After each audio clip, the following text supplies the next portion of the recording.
It'll always be freedom. It'll always be freedom.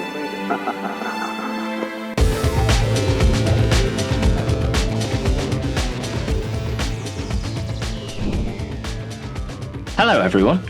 Well, welcome back to Conversations in Anarchy. I am your host today, Tom, and I've got two very lovely faces who, if you've been to Anarchapulco for the past few years, you may recognise the people we've got on today. I've got the wonderful Miranda Webb, a co-producer extraordinaire of Anarchapulco, and of course Libapulco as well, which is coming up at the beginning of September. Pre-sale tickets are still up, so if you want to grab a bargain, go ahead and do that. And we've also got the incredible Ulyssees with us, our amazing, I was going to say our amazing NFT artist, just an amazing artist all around, and a very lovely human being. And they've got a very special project on the go at the moment. So this is definitely going to be a conversation for anyone interested in narrative, the creative side, and how to tell our stories about the kind of world we're building in a way that reaches people in ways that perhaps doesn't always get to people. And in Miranda and Uly's case, they are working on an amazing little comic series, Rootless Renegade. Do you want to flash up the website to begin with, Miranda, to start it? So this is the website. This was kind of my baby over the last, I guess, month that I've really been cooking on this, right, Uly? I think that's it. Video. Yeah. Hold on. And so my first glimpse. Yeah. Awesome. So my first glimpse of this project was at Anarchapulco, where we got together a few days before the event kicked off. Uly was frantically trying to finish the final few panels of the first comic that you put together. And so perhaps if you could just, Miranda, perhaps you want to open with a few words of how this project came together, why you wanted to make a comic, and what it took to bring it together. Okay, so that's kind of a story, but I think that's the whole point of this interview. It goes back to high school. And Uly knows the story. I've told him this. I call him Uly. I know it's Ulysses. My name for him is Uly. Anyway, this goes back to high school. I was really, really, really into this band by the name of Coheed and Cambria. It's kind of like they call themselves progressive space rock, which, you know, that's the whole thing. But I was really drawn to the crazy music video that they had and the characters, like fantastical characters. And I also really liked the music. But I realized really quickly that all the music they had produced up to that point was based off of a comic series that they were producing. And the comic series was dreamt up, like Coheed and Cambria are the main characters in this comic series. And I remember just being like, okay, how cool is that? Because, like, you know, some of the most legendary albums in the history of the world are concept rock albums. And then when you have the whole band being a concept album, and the story is loosely based on the story of the creator Claudio Sanchez's parents, you know, so it's like it's this fantasy space story with all this metaphor built into this comic. And I was just like, damn, that is so cool. I love the idea of having the multi-medium, different ways of talking about the stories.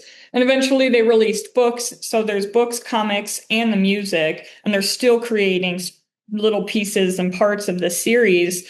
I think they've only done one actual album in which it was like just rock songs about their lives and not telling the story of these characters out of like, I think 10 albums or something like that. It was many albums, you know? And I was like, man, that would be so, so cool. But I don't really know. Like, I want to do my own version, but I don't have good enough imagination to make up the story, right? And then, like, fast forward 10 years, I've been living in Mexico illegally for years on end. Like, my story is being told in a very big public way via the Anarchists on HBO. And in the years before that, I got pretty close to my friend Thaddeus Russell. He's also in the series. He's an author and he's a historian and a professor. And he was just like, I was text messaging him because he was instrumental in the weeks after the murder of really helping me kind of get through it. He was always there. If I needed to call, he'd call me immediately. He's always texting me. And I was walking down the street and texted him, and I got into a fight with some police officers. And then I get out of it, and he was just like, damn, your life needs to be a comic book. And I was like, haha, I have this idea. And then I just kind of shelved it for a long time, mostly because, like, I do have my own skill in art, but I'm not trained in any professional sense of the word. And so I was like, eventually, one of two things is going to happen. I'm going to get the time to train myself to do the art, or I'm going to come across somebody who I like their art enough to have them do the art. And well, the second one happened because, over the years I've gotten to know Uly at Anarchapulco. I think starting in 2021 probably is when we got to know each other. Yeah, 21 was the first year. Yeah, and I remember you had the zine that we put into the VIP bag and everything, and I remember looking at it and being like, okay, cool. And then I remember in 2023, you came up to me with your iPad at my birthday party and you were showing me this stuff, and I was like, And then we kind of got to know each other after that. We started hanging out. You kept coming through my town and we would spend the day together. And then I brought up this idea. And it was like a month after that he's like, I'm coming back into town. We're going to do this. And because what I told him was like, look, I want to get a book deal. I want to publish the book and then I'll have money from the book to be able to pay you, right? To do the art, because I'm not asking people to do things for free. And he was like, I just want to get started. And then so we started brainstorming it and we came up with, okay, do we do this realism? Or do we do this like in a way to where it's, fantasy, like Coheed and Cambria did? And we decided it would be way more fun to do a fantasy and to just have the craziest characters. And that's how it was born. I remember he sent me like a sketch of like what a bunch of different characters could look like. And there were a few I pointed out, like one I was like, that's definitely Hensa. Definitely Hensa. He looks grumpy and short and yeah, there's some good ones. But then it just kind of snowballed. And then it was like 2 months before Anarchapulco, okay, we're gonna put something together to produce an Anarchapulco and to sell little copies and sign them and get the idea started. And it was received really well and it was a lot of fun. So we've just kind of kept up with it. What are your thoughts, Uly?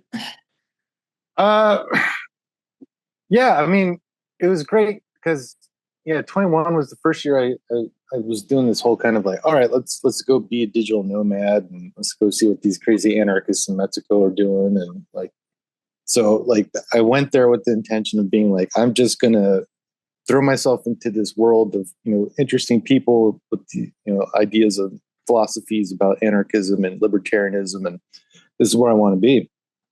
And actually, I remember the first time I met you because you were doing like a little talk at the house that I was rented a room at, and it was just really cool. I'm like, oh hey, cool. I've seen your posts on Steam, and I've heard of you and kind of like some of the your crazy life story and like intense life story, and it was just like, oh hey, like it's just fun hanging out with you. So. And then, being kind of consistently showing up in Mexico, and then we're always crossing paths at Anarchapulco and other places. And it was the comic book idea has always been the project that I've wanted to do for a long, long time. And I think for me, the story and plotting things has always been kind of the difficult thing, where it's just like, I've got seeds and bits and pieces of ideas. But then when Miranda was like, oh, hey, I really like Coheed and Cambria and like this whole thing. And I'm like, you know what? Like we need to make this a thing. We need to actually make this a thing. And so that's where a lot of that kind of excitement for me came from, where it's just like, all right, cool. I've got a partner is going to help me kind of keep on task and like focused on this. And it's been loads of fun. And so I get excited about it. And then I see Miranda's excited about it. And that just makes me still, stay excited about it. So it's like great. Like we can go about and do it, make our own stories, and kind of, and on a bigger level for myself, I see this as part of like that kind of culture creation, right? I don't want to leave culture creation in the hands of like these massive corporations, right? Like the whole point of like voluntarism and anarchism and libertarianism, agorism is like, you just do it, right? You just do it yourself. And so I want to be, putting my skills and energy and stuff to build stuff, build this kind of parallel society that I want to live in. Yeah. So that's where a lot of this is coming from for myself. Yeah. And this is a big part of my interest and why I wanted to speak to you about this project, which I love, because for me, that's you taking control of your own narrative. Literally, you're taking it and working that and presenting it in a form that is a story, and designing and being the author of, well, in many ways, your own life story, and not letting external narratives and agendas impact what that is. And I'm curious, Miranda, if working on this comic book project, has that changed how you think about your own life story? Actually, yeah. So I was thinking about this yesterday, because when you have your life story, and I was actually talking to a friend about this earlier, because she's hesitant on telling her own kind of crazy story. And she's like, what if people look at me weird? And I'm like, man, there's two big unseen benefits of telling my story. But the biggest one is there's no possibility for embarrassment, because when you have people on international television saying that you were a coke dealer and that, seeing you at your worst, also, like, I ugly cried on international television. Like, I was covered in sores to the point where people still say, oh, she was definitely on meth, or she's definitely on heroin. And like, I can't even be mad, because looking at photos of me, if I weren't me seeing that, I'd be like, yeah, that's exactly what's happening. Absolutely, without a doubt. So there's that, but also there's that like whole, I've had hundreds of people contact me saying that they felt seen after seeing my story. Some of them saying, hey, I was close to suicide and I didn't give up, because if you can go through worse stuff than me and be happy, I can figure out how to be happy. And that's really cool. And then I was also thinking about this other side of it, because I've had this whole, like, after the Anarchist series came out, and there are these posts on my blog where you can go and read them, you can tell I was dealing with a lot of stuff. I felt the need to illuminate things that weren't illuminated in the show. These things particularly were the dark side of my abusive relationship with Shane, or John, or whatever you want to call him. And it was the reality of my story with Anarchapulco and the Freemans, because we were kind of painted as these like contrarians that wanted to take Anarchapulco down. And like, I've talked to Jeff about this. I've talked to Max and some other people like Max Egan, because people had some shitty feelings about it. And the reality was that was never the plan, but nobody ever actually asked us if that was the plan. They just decided, there was the Lisa Freeman, like, oh, it sounds like Anarcha, fuck you. And it's like, it wasn't. Like, that's clever, but it wasn't. Like, it is. And so I was like, okay, I've had this internal thing of like, when I started a blog about the realities of my relationship, because everybody was like, how sad, that your partner died and all of this. And the reality was, while I didn't think he deserved to die, there was that deep part of me that was relieved, because I had tried leaving that relationship so many times and physically couldn't. And I was embarrassed for a long time to say that the first thing that crossed my mind was, holy shit, I'm free. And I wanted to highlight that. But what I realized is I shared more details and kind of dug into how his dark side could be, I really hurt the people that are living that still care about him, like specifically his mom and his Nana. And Nana's our first customer on the website, actually. But Nana she's more understanding, but she's also urged me, like, don't only show the darkness, like show the good stuff too. Yesterday, she asked me, in the next time you guys depict one of the good days, can you put a little twinkle in his eye also? And I liked how she put that, because it's like, for me, I don't anymore need to be validated by having everybody know just how dark John or Shane could be. I know that, and I know that he knows that. Like, I don't know what the audience thinks of ghosts and spirits, but he's visited me in my dreams. I've gotten apologies. I've gotten, okay, yeah, you had a better handle on life than I did because you made me think that I couldn't live without him, things like that. So I've gotten enough validation through that to where I think I'm making the decision that while I'm not going to hide the instances in which he could be kind of a dick, I'm also not going to hyper focus on it, because that's not the reality. Is even with all those dark sides of him and that story, I wouldn't be who I am today if I hadn't gone through that. Like, I wouldn't have, I say this often. I don't think if I hadn't gone through what not to experience in a relationship, I wouldn't be so happy in my current relationship. I wouldn't have so much gratitude because I wouldn't know, I'd have this sense of entitlement. Whereas for me now, every day, especially like when my partner does things that like are just so different from the way John would have handled it, I just feel this peace in my nervous system, So it really has shifted the way that I want to do it, because it's like, well, what do I want to put out in the world? Do I want to say, look at how hard I had it? Or do I want to find a balance to be honest about that stuff while not focusing on it, Mm. And it's really I think it's quite beautiful that on top of that, in channeling that into the comic book format and giving the fantasy element, it opens up even more for when you're illustrating the bad days and the good days in that fantasy metaphor context, that other people can then, they can see a bit of their own lives in whatever pattern it is, and the work that you've done to go through that can then help them in their work. I think that's something quite unique to, I guess, creative arts as a whole, that can do that and to help shift our own personal narratives and therefore the way that we show up in the world to create the world we want to be in as a result of that.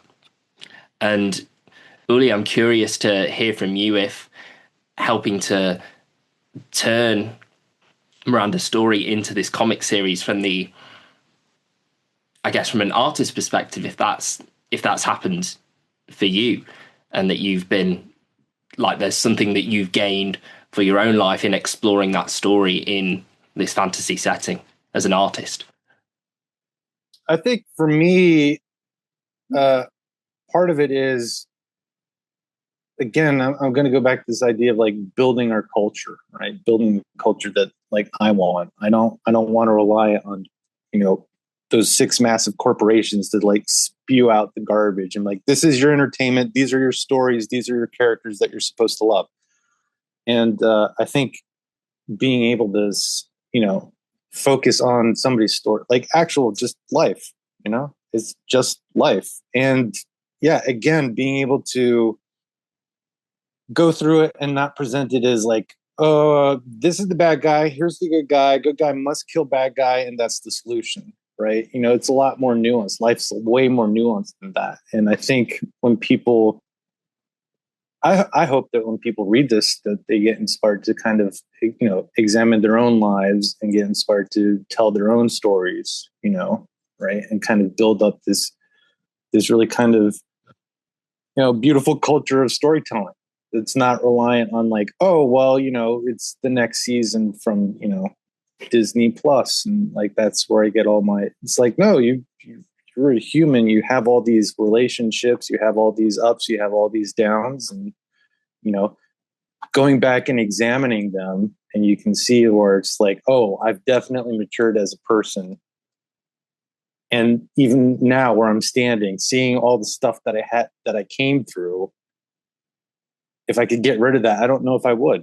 I don't know if I would, because at the end of the day, that was part of like how, I came to be, the current me or something like that. So, yeah, I want to add to that. I have the same feeling, because so many people, I'm like, you would think I'd have a big mountain of regrets. Like, I'm still dealing with legal issues. I'm working on it, but I'm dealing with legal issues. But like the more that I kind of go down this path, the more I'm like, yeah, I wouldn't change any of it. Like, I wouldn't change any of it because it's funny when I talk to people from high school that I'm friends with still, they're like, oh, I'm so jealous of you and your life. And I'm like, bro, I'm an illegal immigrant in Mexico. I got no bank accounts. I got nothing. Like, but when I look at my daily life, like I wake up when I want, I work when I want, I work on projects that I want. I literally, sit and it's funny because my parents were always like, you're not going to make any money just sitting there watching TV. Well, joke's on them because I have Netflix playing to keep the monkey mind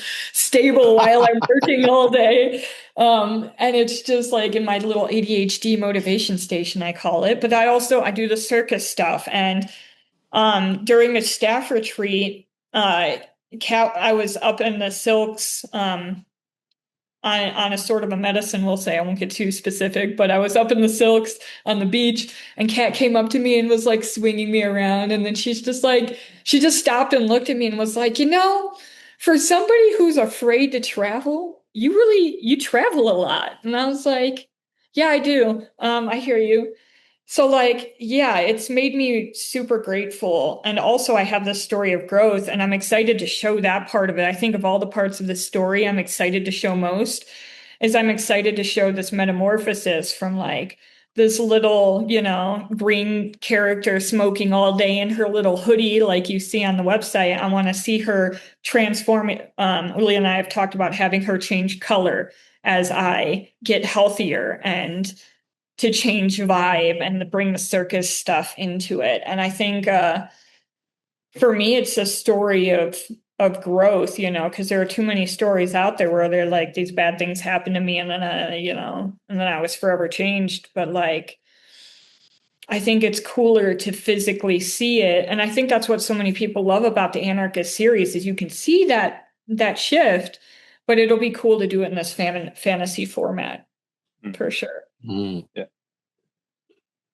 Yeah. And I absolutely agree with the idea of that there's something really powerful about showing a story of transformation because that's what anyone needs when it's what I've needed when I've been in my darkest moments, an idea that can inspire me and a story of how to get there that helps me to get there. It begins externally from another form of media, and then it becomes my own internal story when I take the bits that I need to go and do that. And it's stories that have helped me to come to terms with what's going on in the world. I mean, I remember when the COVID lockdowns all swept along, the first book I picked up was 1984. And read that, and it's a work of fiction, but for me that showed me so much more about what was happening in the world, even though it's a fictional story, because it's this metaphor for different aspects and elements of what we're experiencing. So Uly, I'm curious how much you think about if you're trying to tell a particular story in the art that you create, if that's part of your process or if the relationship's a little bit different there.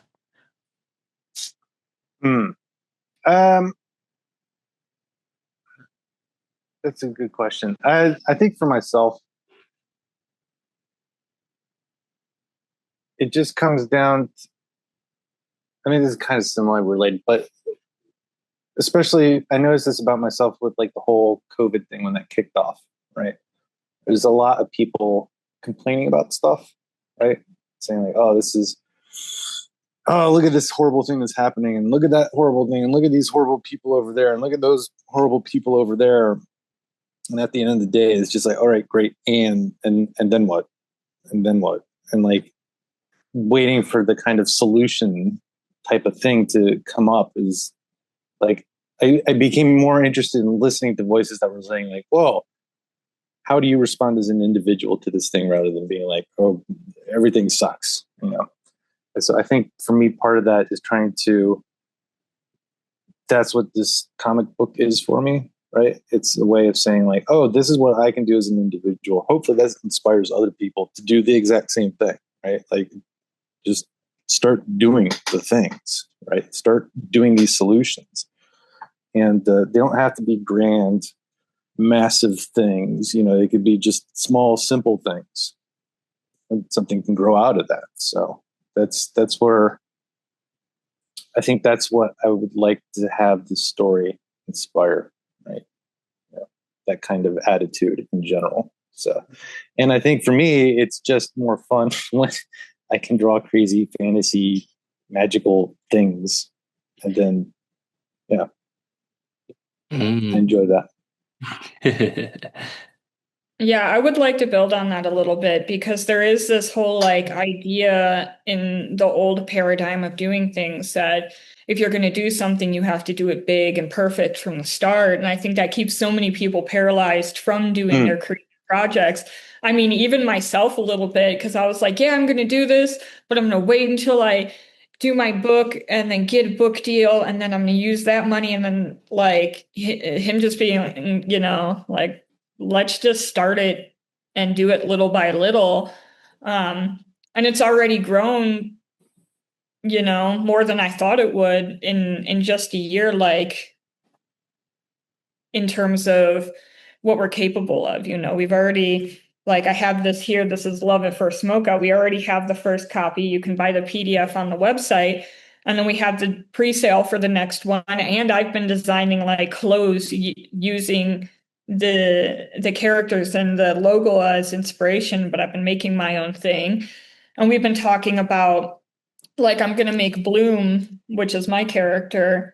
I'm going to crochet her. And I mentioned it briefly on Facebook posts, and I had several people message me saying, well, let us know when you have blooms available because we'll buy them. And I'm like, okay, I guess I just have to do this now. Like, I was planning on having the blooms ready for Anarchapulco and then including it like a bloom and then a cup and then, the printed thing. And it's like, okay, well, maybe I can just do those bundles of the merch now and send them out, and just have people willing to pay heinous shipping for Mexico because they used to for my crochet business, right? But like it's been a good reminder to me that you don't have to like have, a 200-page comic ready to go and printed and some sort of deal to publish it to actually start getting it out there and to, justify time spent on it. Because, as much as creative projects are fun, if we don't find a way to monetize them, like they never get done because life happens and we need to pay our bills, right? So it's been a fun playground in terms of, okay, so how do we make this make us a little money so we can keep justifying it in our minds of spending all this time on this little side project, and make it so it can flow. And that's, I think, been the coolest part. And I like that you brought up just getting started and getting something out there. And I think that is an inspiring model because it is the small wins that allow us to say, oh, hang on, we can do this. And we break it down so it isn't that big, daunting cloud, just like it's not a big, daunting, hierarchical government system that we're like, how am I ever going to take this down? It's too big. There's an interesting parallel there that I see that it's, just do little things to build out our successes and to build out the relationships and the communities and the creations that we have to offer. And that ties me into something. I'll let you fight between you on who wants to take this question on first. And the question is I guess it's two questions really.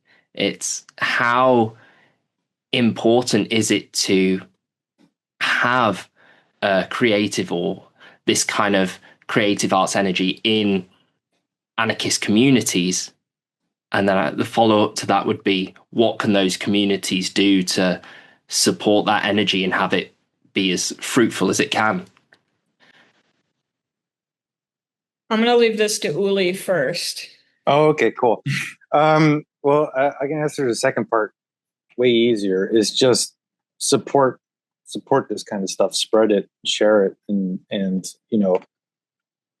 people start talking about the latest season of whatever the hit show is. It's just having something is like, oh well, I'm really into this kind of like zine thing, and like, hey, there's this cool like underground scene going on where voluntarists and agorists and anarchists they're just making the thing. This is where Tuttle Twins came from, right? It came from that kind of sense of like all the media out there that's for instructing children and kind of getting them to think and learn. There's no like really kind of good kind of libertarian or like who would have thought like, oh, we need to make maces for kids, right? But there's a need for that, and like people are like, this is something that's and now there's like an animated show that's going to be happening in Argentina, like so I think getting excited about projects like this and then sharing them that's just the number one way to start growing these things, and then participating, making your own media, making your own little zines. And it's like, it doesn't have to be, again, 100% finished and amazing. You don't need to have a 6-figure publishing deal with like major publishers, because like that's a whole headache in itself. And like trying to fit into that world. And it's just, we don't need that. We have technological ways of like spreading content that doesn't require these major major publishers are this old paradigm of like distribution. Like we've got technical solutions for that. It just relies on people being, excited and sharing that. So I think that's the easy answer for me, is just like, just share this and get excited about it. Yeah. Yeah. And to answer the first question, I think it's like a really, really common thing in the community to get really, there's two things that happen and they both go hand in hand. It's, I'm going to focus on the shit of the world. Like I'm going to watch police brutality videos over and over and over again until I'm shaking and in tears, because it's so bad. And there's like this like rigidity, there is a lot of lack of creativity in our community in terms of, well, we have to be serious. Well, like, we don't necessarily have to be serious all the time, and we aren't the only voluntarist anarchist comic out there. But what I notice the difference is we are the only anarchist voluntarist comic out there that's telling a true story. The other ones that I've seen, they're great, but they are telling fictional stories to tell, but like what happens when you take somebody's real story, with real emotions and real people and turn it into something unlike what other people have seen before, like it, in a lot of ways. And I think that's why we went for the fantasy, because we could have did realistic, like he's an amazing artist. He could, draw us as we are. But the reality is it's less relatable unless it's, like a little green character. This could be anybody who wants to see themselves in that light, right? And I think it's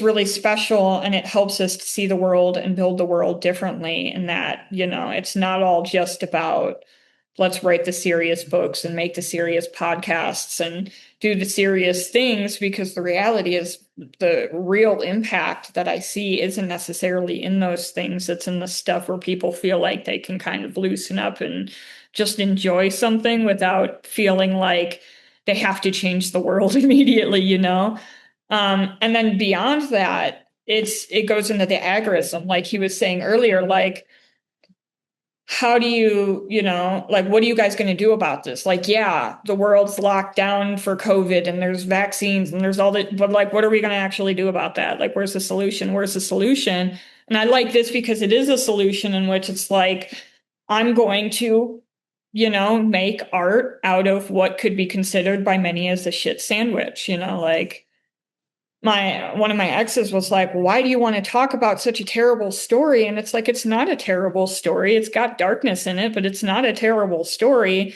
And what matters is that I came out of it, and I think that that's really important. I think it's a beautiful thing.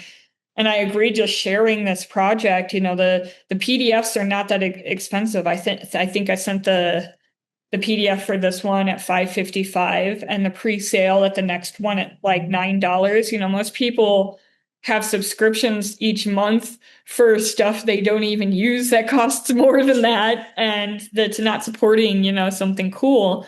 And then even beyond that, like that's why we did the merch store. It's like, I spent an embarrassing amount of time creating the dress pattern that's in there. I'll actually share real quick to show the store because I spent an embarrassing amount of time. Yeah, I saw that dress in the print pattern. I thought that is cool. Yeah. So like, because I was like, how do I do this and make it look good, because, the bloom is Uly's design. And so is the Rootless Renegade behind it. But I was like, but I'm like, I want to make something I would actually wear, like something I'm actually going to want to see. How do I do that? And I think being able to get to a point where you can make stuff like that is really, truly special. Which I don't think I actually shared that. Did you see any of that? No, it didn't come up. There we go. Here's the dress. Yeah, I'm not great at the screen sharing thing, but here's the dress, so you have the R, you have the bloom, but these little like squiggly, doodly designs, I was like, I want to make something cool, something tangible, something I can wear. And then once I start doing the crochet versions of all of this, I think that's even going to be more special, because you're going to have something handmade by me, which people have always loved things handmade by me. And yeah, I mean, we can complain about how shitty the world is, but if we don't do something to make it less shitty, it's just going to stay that way. Complaining about it at this point does nothing. I think there was a need for that. I called it the talking heads of anarchy. There was a need for the people that were bringing awareness, but I think enough people are aware now that it's like, okay, so how do we build what we want to see, and to get publishers he's right, it's a pain in the ass. You have to basically sign away the rights to your soul and your story, but there are ways to print these things on your own. We had these printed by some guy in Acapulco, and they're actually like, they did a great job on quality, it. He did an amazing job on it. And it's like, oh, wait, I don't have to go through these specific channels to do this. I can just do it and have fun with it. And, at the very least, it's a good way to process the story itself, at least for me, because I'm having long conversations with Uly, like, okay, here's the story we're going to cover. Well, here's how I was really feeling at these parts in this story. This was maybe not what was, or slightly different than what was shown in the Anarchists, which kind of showed a romanticized view of it. But we can also do it in a way that, like, what is the point of a life lost if nobody knows the story? And that's kind of how I feel about John and Shane, because for as much of a pain in the ass as he was, he thought in a way that most people didn't, and he at least tried, to exist outside of the system, which most people don't. I'm going to answer the first question now. So, I mean, I'm a bit biased because, like, I consider myself an artist, and yeah, I like to think that it's super important too. Art's super important, guys. But I think part of it is the idea is like, okay, the agora, the market, right? Like you put stuff out there, and if the market wants it, it'll succeed, right? Like that's the beauty of the market. And so in terms of like entertainment and stories, like, it really is monopolized by these major corporations that have loads and loads of, funding to push what they want to push, right? And push messaging that they want to push. And it's not necessarily messaging that encourages freedom or, thinking for yourself or anything like that. I think a lot of it pushes like, oh, this is the hashtag that we're all going to be using this summer. Make sure to use it. Otherwise you're a bad person, that kind of thing. And so, yeah, I think as an artist, I think it's important to be able to put out there in this marketplace of ideas and media just fun media that's like, hey, we just do stuff. Like we don't have to get people's permissions to make our own culture, and if that's important, then start sharing this kind of media and culture and stories rather than being like, oh man, I can't wait for the next Marvel slop that comes out. Like, let's get excited about that. It's like, nah, I'd much rather watch something that was, put together by somebody out of, the passion of telling, their own little interesting story. I find that more interesting. So that's why I think art is important for the movement like this, for the freedom movement, liberty movement, whatever you want to call it. So. Yeah, and I can speak to a little about that. I guess the whole like traditional publishing gatekeeping angle, because I had that own experience with the poetry books that I put together. It's, trying to go through those gatekeepers for the publishers in itself is, antithetical to, just doing it myself, getting it out there, keeping the focus on the art and the creation and the transformation that comes from that. And, I could have had stuff locked away for stuff that I was super happy with, locked away for years in negotiating contracts and wanted all sorts of edits or whatever. Like, it's antithetical to generating from us and then sharing out from there. And there's, in terms of for creatives of all mediums, really, there's so many options and ways of doing things nowadays just to get art out there and to allow people to enjoy the creation and the release and, I guess, transformation of all the angst and the fears or whatever they have in their lives. That sense of fun is there. And it's, in a ways it's easier than ever, and in a way it's always been easy. It's on us to we can do that as individuals, which is why I wanted to talk about this project here, because I think it's a fine illustration of that idea.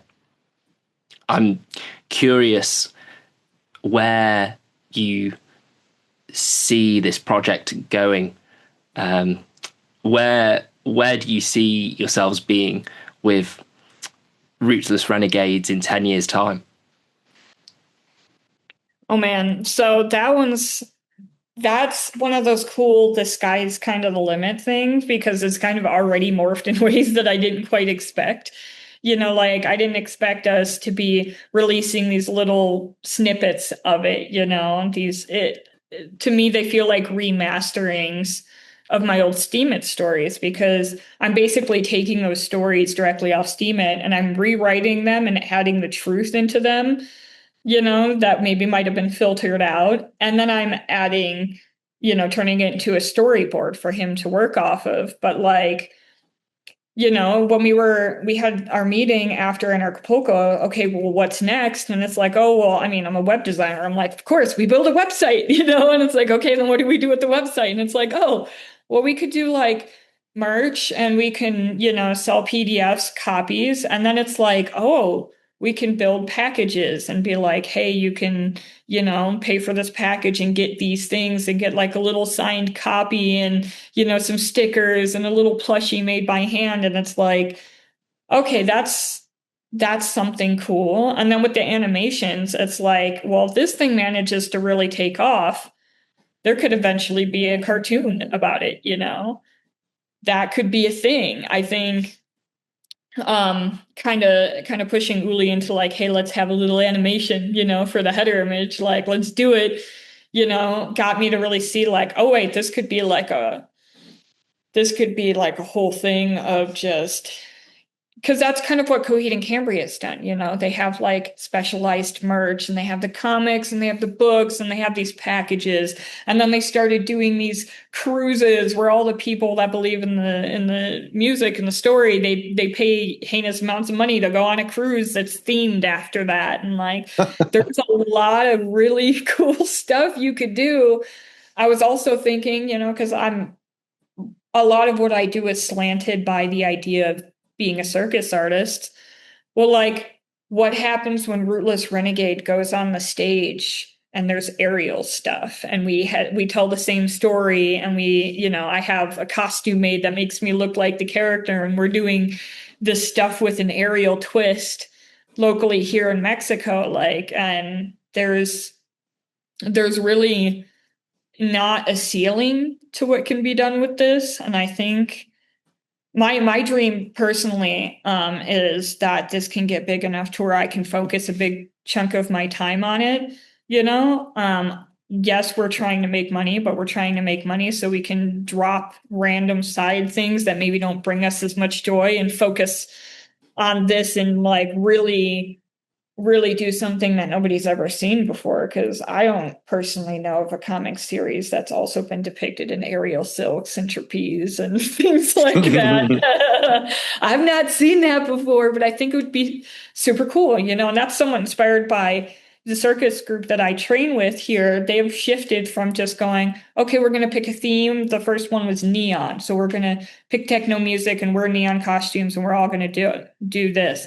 And it's like, oh, well, let's tell a story, let's pit each play characters in the story we make up. Our next show is Interstellar. So we're planets, and there's astronauts and there's space dust and all of that. Okay, well, you can do that for pretty much any story, and why not this story? Why not other stories related to this? And we could do workshops on really doing creative things with difficult stories. My last little tangent is I took a songwriting course by my favorite rapper. His name's Brother Ali. And I took a songwriting course, and the whole point of the course was autobiographical songwriting. Because most of his music, the reason he's so loved is he tells the hard stories through his music. And it's really changed people's lives. How do you turn your story, your difficult story, into art so you can, one, process it, and two, maybe inspire other people or help other people, I think, I'm not that good of a rapper, but maybe there will be Rootless Renegade repetition one day or something like that, it really depends on how much support we get and how much time do we have to dedicate it to make it what it is. The more time you spend working on a garden, the bigger it grows. Yeah. I think on one level for me, I just want to see a nice shelf full of really just top quality produced books and stories that I made. I did this, I did part of it. I didn't do all of it, but to see that on a shelf, with our names on it, that's where I'd like to see this go.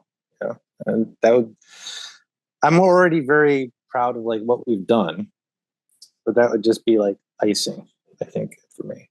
And then I think the long-term goal for myself is just to turn, these stories and projects into that's my full-time gig. This is what I do.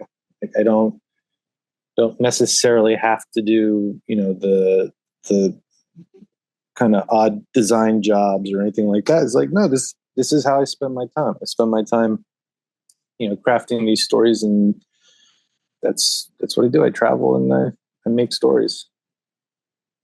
So. And it's wonderful that in both of your answers there, I could feel the sense of joy coming from you. And I think people need to feel that.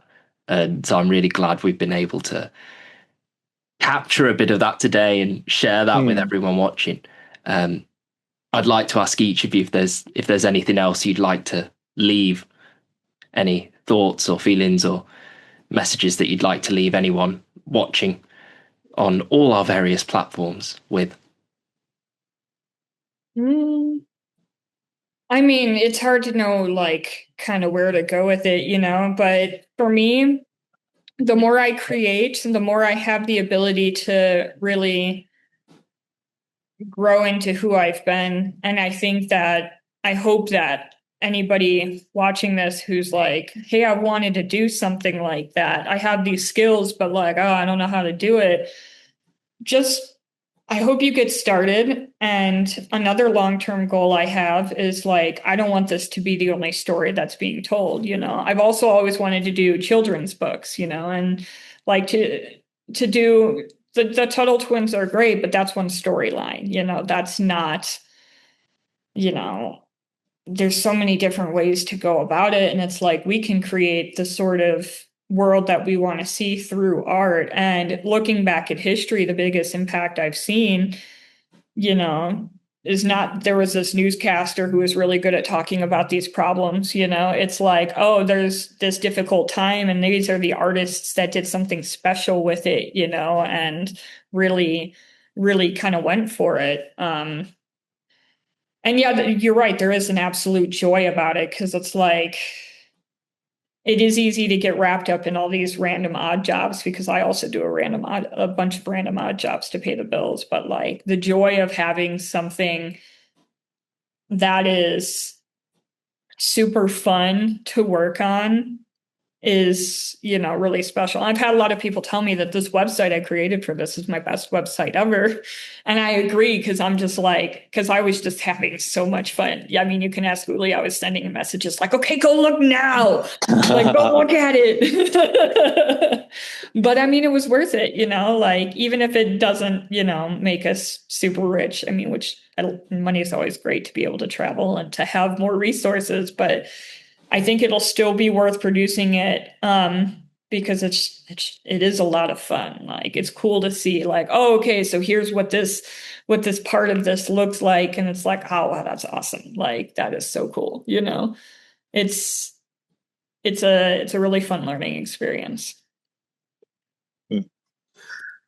Yeah, I'll echo what you said. And it's, you know, in life, it's like, you know, I have old friends and acquaintances that have a different kind of philosophy on life and a different path, and very kind of like, I'm going to do everything, you know, by the book, and, you know, meeting them up again recently, it was just kind of like, there's that part of me that was like a little sad. I was like, oh man, I should have, you know, just caved and did things, and then like I might be in the kind of same position that they are in, and that kind of stuff. And then the other part of me is just like, no, last 5 years of me being like, that's it. I'm going to travel. When they say not to, I'm going to hang out, you know, in Mexico and meet people, you know, people that are in alignment with the philosophies that I find interesting, that I'm exploring. And like, that's what I want. And then, you know, last 5 years have been fucking fantastic, you know, and like, that's so, yeah, I'm glad I've taken this path, and hopefully this is, you know, it turns into something that will inspire other people to also do that, you know, to also be like, you know what, I'm gonna go and do this thing, you know, I'm gonna go build this kind of parallel society culture that I want, you know, because, you know, at the end of the day, it's on the individual to actually start doing something on an individual level. So, and the more people that do it, the better. So, I think that's a great message to end us on. Although I do have one final little question, which is, will Rootless Renegades have a presence at Anarchapulco coming up in a couple of months' time? Well, oh, go on then. I'll go. You know, as y'all know, I can't personally travel, but Uly can. So my hope is that we can put something together and have him go with it and kind of represent the project there, because I think that it would be, you know, something really special to do it. Also, I was thinking, because, you know, we do the nonconformist series, and I was trying to think of the next theme, and I think I kind of want to do something, because we've done financial, we've done societies, we've done, you know, health, we've done, you know, practical, but like, what about the artistic side of it? And I kind of want to find a way to showcase it that way as well. So it would be amazing to have some sort of presence there. I think we need to kind of soundboard and figure out what exactly that would be, but I think it absolutely would be worth it to do something. Yeah, it'll give me an excuse to be over on that side of the planet that time of year. So that's always good. I think for me, the very next thing that I'm going to focus on, though, is like we're aiming to get the next chapter done by end of July. So that's going to be kind of, let me focus on that. Let me get my head into that and start crafting that and finishing that off. And then, hopefully that will go smoothly. And then it's on to Liverpoolco. Yeah. Which was fun. I had loads of fun there last year. So likewise. I mean, that's where we met. Yeah. Great little event. So with Liverpoolco, we wouldn't have Tom, which I do want to sing the praises of you a little bit, because I didn't know what to think, because they're like, okay, we're bringing in Tom and he's going to do this thing. And I was like, who's the Tom guy? And I was like, okay, well, he's doing the volunteer thing. He just seemed to be working on it. But like, then we met, at the staff retreat, and I was like, yes, perfect. And then we had Anarchapulco. And I think Tom might have been the only person who consistently had a big fucking smile on his face the entire event. It was just like, hi, how you doing? What do you need? And it was just like, how do you do that? How do you do it? Myself. Well, I do. I have fun while I do it.